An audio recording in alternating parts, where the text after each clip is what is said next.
What's up, people? It's Let J Try It right back in your face once again with another video.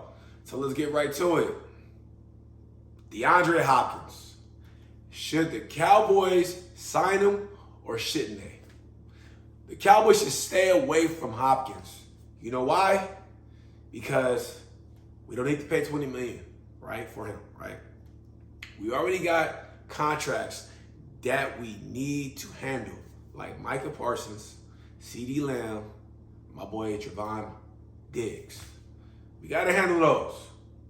We don't need to add nobody else, especially a player that is going to be fighting for time, right? We already got my boy CD Lamb, which is our number one guy.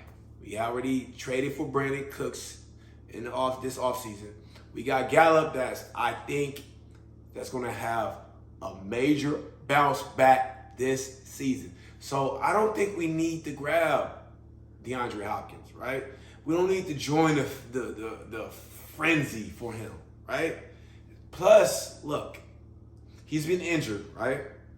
And he's been using, what do we call it? Performance enhancement drugs, right? We don't need players like that. We don't need players where let's say he goes to the Cowboys, right? We sign him, we have him, and then here come like week 4, all of a sudden, breaking news: DeAndre Hopkins has been suspended for 5 games for what? Using performance enhancement drugs, steroids. We don't need players like that, right? We don't need players that we gotta worry about, where when we see breaking news headline, we think it's him, right? We don't need that. So I think that we shouldn't trade for him, right? Because he already missed games with the Cardinals, right? We know he's a good player. He's a good player, right? His age is rising. He's turning 31 soon. Soon he's turning 31, right? He's 30 right now. He's turning 31.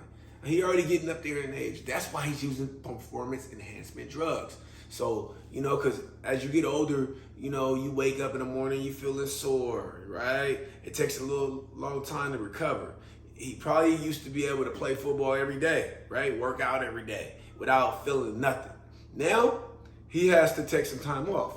The performance enhancement drugs helps him with the recovery, helps him with the fatigue, helps him with his speed, helps him with, with your muscles and stuff like that, right? But we don't need that. We don't need a player that we can't rely on, especially for $20 million, right? And you got to think, why nobody traded for him? Why nobody in the offseason traded for him? That's all I see. DeAndre Hopkins to the Chiefs, to the Browns, to the Eagles, you see all this speculation, but nobody has snatched him up yet, right? There's a reason why. Too much money, he's up there in age, and the performance enhancement drugs issue. Nobody wants that problem. They're thinking probably the same way I'm thinking. Like, can we trust this guy to be there? Can we? Right? And it's all about reliability, right? You have to be there. You can be the best player in the world, but what's the use of having you on our team if you're not available to play, right? We need you there. I don't want to hold you any longer. I'm not going to drag this thing out. I just hope that the Cowboys don't sign him. We already got what we need, right? We got 3,000-yard receivers. We don't need another one that's might not going to be there, right? We got some rookies and stuff. Let's work them in the mix. We got tight ends. Let's work the tight ends. We got the running backs. Let's do work our running backs. We already got a nice offense, right? It'd be great to have DeAndre Hopkins, the old DeAndre Hopkins, not the one that's up in miles and needs to be, have an oil change, needs to get the transmission flushed, stuff like that. That's it. I appreciate you guys for watching the video, and I'll see you next time. Peace.